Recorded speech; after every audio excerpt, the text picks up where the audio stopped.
Merry meet Aries, Aries sun sign, rising sign, and or moon sign. And happy birthday all of you Aries sun sign.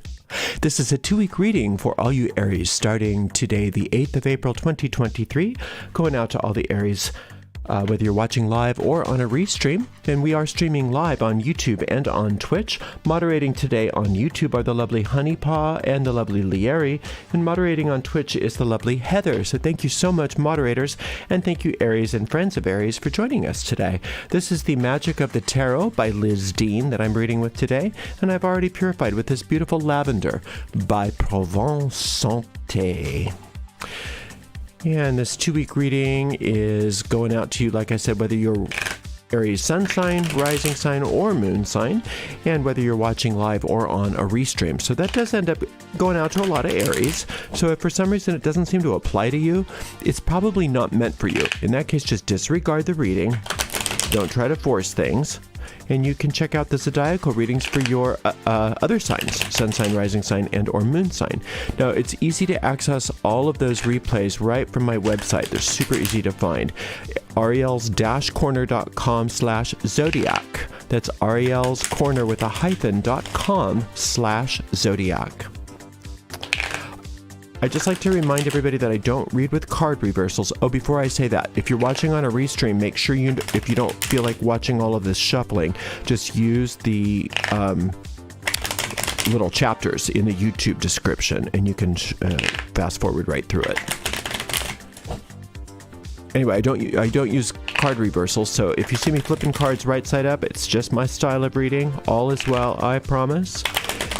If you happen to be watching us on YouTube, make sure you like the video, subscribe to the channel, and hit the notification bell. If you're watching on Twitch, make sure that you follow us on Twitch. You can watch our videos on Twitch without any ads by subscribing to us there. We have a shop, and that's at arielscornershop.com. arielscornershop.com. We list all the different tarot decks that I read with there, if they're still in print, that is. And we give you affiliate links to each one of them. So we do make a small commission off of each and every sale. So we appreciate your support. But mostly, Aries, I just appreciate that you're here with us today for this 2-week reading. So I'm going to give this a nice clean cut, and we'll see what's in the cards for all you beautiful, gorgeous, amazing, and fabulous Aries. We've got the 3 of Cups, the 10 of Swords, and the Knight of Cups. Take heart, Aries. Whatever's going on, it's over. It's already done. It sucked, I know, but it's over. And it's a blip. It's a blip. It's good to know it's just a blip in time. Because look at where you've come from. You've done such good work. You're doing so great. You have nothing to feel bad about yourself for, right? And look at where you're going. That Knight of Cups says that you've got all the help that you need. And there's a lot of help. And that help is going to be coming in many different kinds of forms, depending on what your needs are.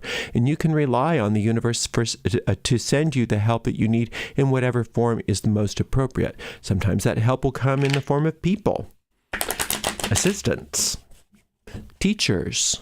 Sometimes it'll come in the form of inspiration. Maybe you'll get a flash in your mind or a gut feeling to do something or go somewhere. Maybe you'll see a bumper sticker or a billboard that gives you the right kind of idea of what to do. But that help is very much at hand, and you can rely on it. So don't get lost in whatever that stuff that's going on now, because it really is just a blip. It's not a long, it doesn't appear, well, we're going to open it up just to make sure, but doesn't appear to be anything like a trend. It looks like, just like how life is. There's little blips. There's little ups and downs. Now, it's true. The 10 of Swords is, whatever the blip was, it's your own, I don't want to say fault, because I don't want you to feel blame or guilt about whatever it is, but it was because of your own stuff. You can take responsibility for it, but don't shame yourself or anything. Just learn your lesson and move on, because like I said, it's over.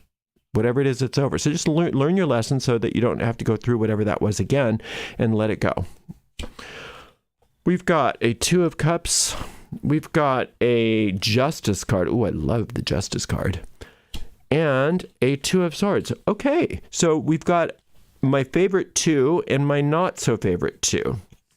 The not so favorite too is something that you're coming out of, and I have a feeling it has something to do with what this 10 of Swords is going on in your life right now, and that's that you don't think that you're good enough.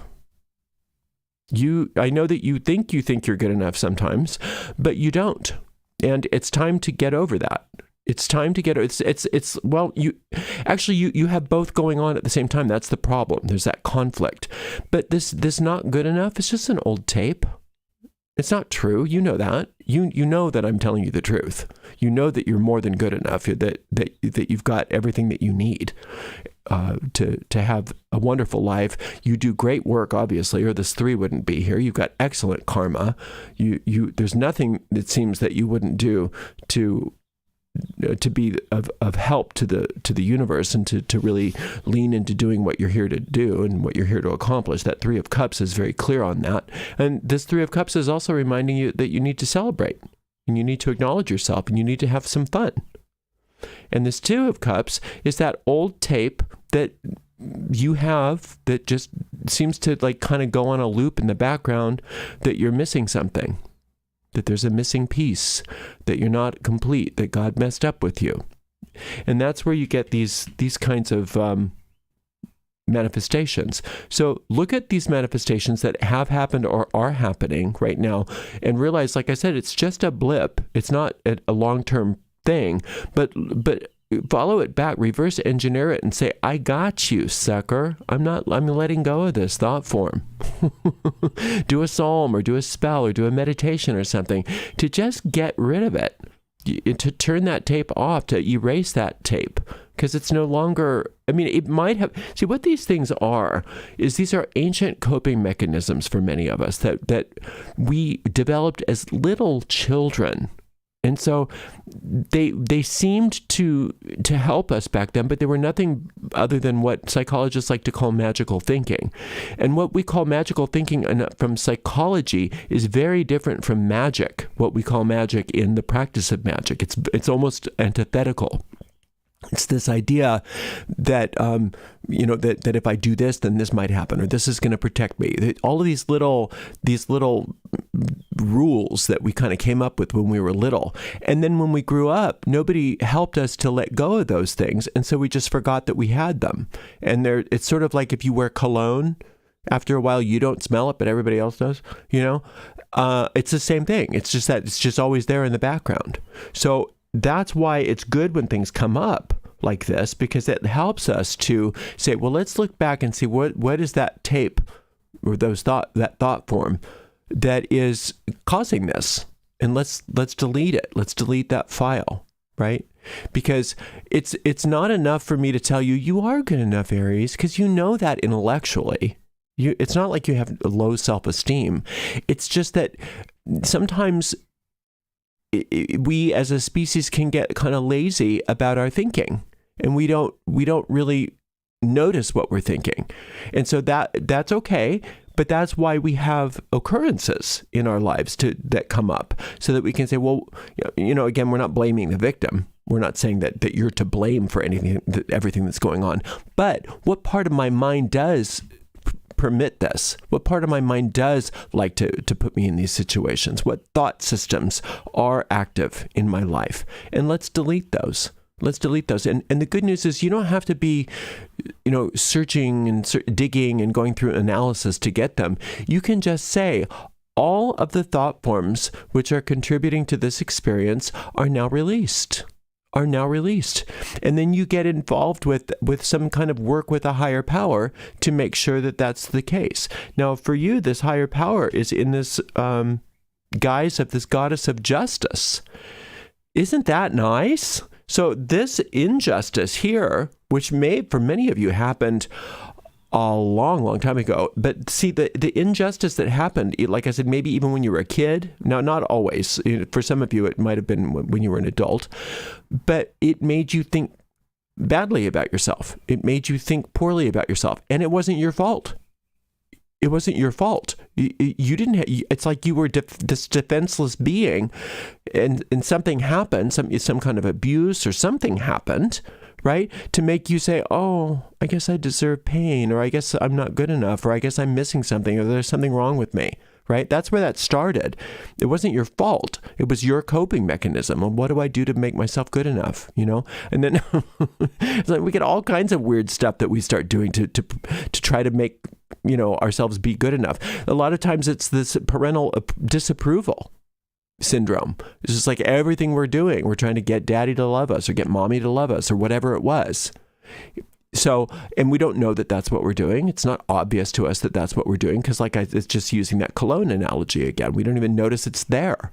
So when we call on that higher power as this goddess of justice, this justice says, well, let's just work with the divine law of restitution and take care of this stuff. That's what she says. So the divine law of restitution says it doesn't matter what it was. Whatever was done to you, whatever happened to you, whatever was taken from you, whatever happened to start this pattern, we're going to undo it and we're going to pay you back with interest. Pay you back with interest, everything that you've been doing without all this time, based on whatever happened.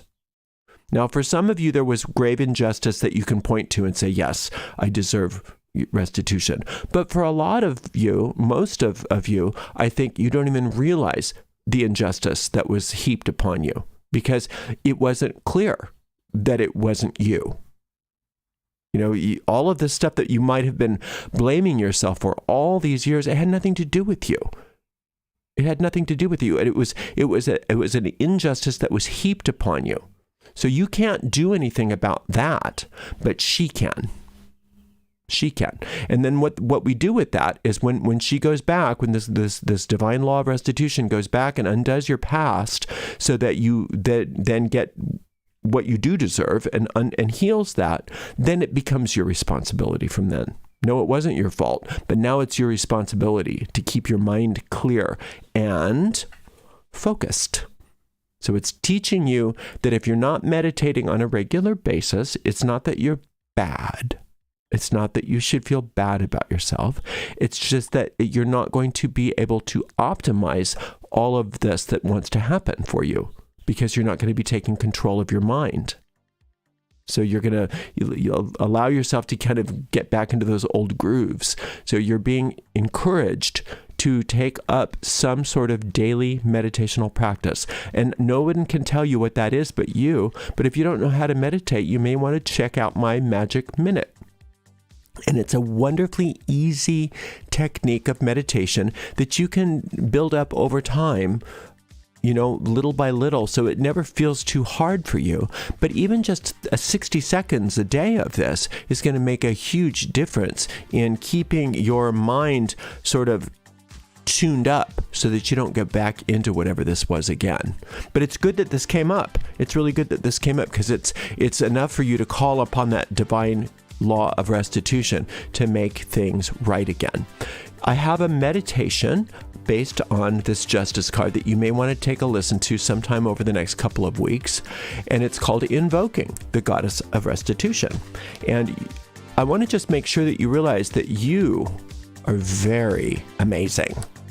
This Three of Cups is you've done so well in spite of whatever this is. You have done so well. So I don't want you to take serious all this blip that's going on. Just use it as a catalyst to get some of that stuff healed. Accept the assistance that's coming and realize that it's going to be a lot easier for you to access that assistance if you really commit to doing some daily meditation. And don't let it be a trend. Don't let it be a fad for you. Let it be a new way of life, like brushing your teeth, like, getting dressed, like taking a shower, those kinds of things. Let it be that kind of a lifelong commitment to yourself to keep your mind focused and to keep yourself uplifted so that you can really glean the benefits that you deserve, because this Three of Cups is no joke. You deserve so much joy, so much prosperity, so much of all the good in your life because of all the good you've contributed to the world. But what's standing in the way is that some of these thought patterns. So let's get rid of those. Let's call upon restitution and let's get a new lease on life, if you will, by committing to a daily spiritual practice. All right, Aries, you're doing great. I'm very proud of you, and I will see you for your next reading. Thank you so much to the amazing moderators. Today we had Honeypaw, Lieri, and Heather. Until next time, blessed be.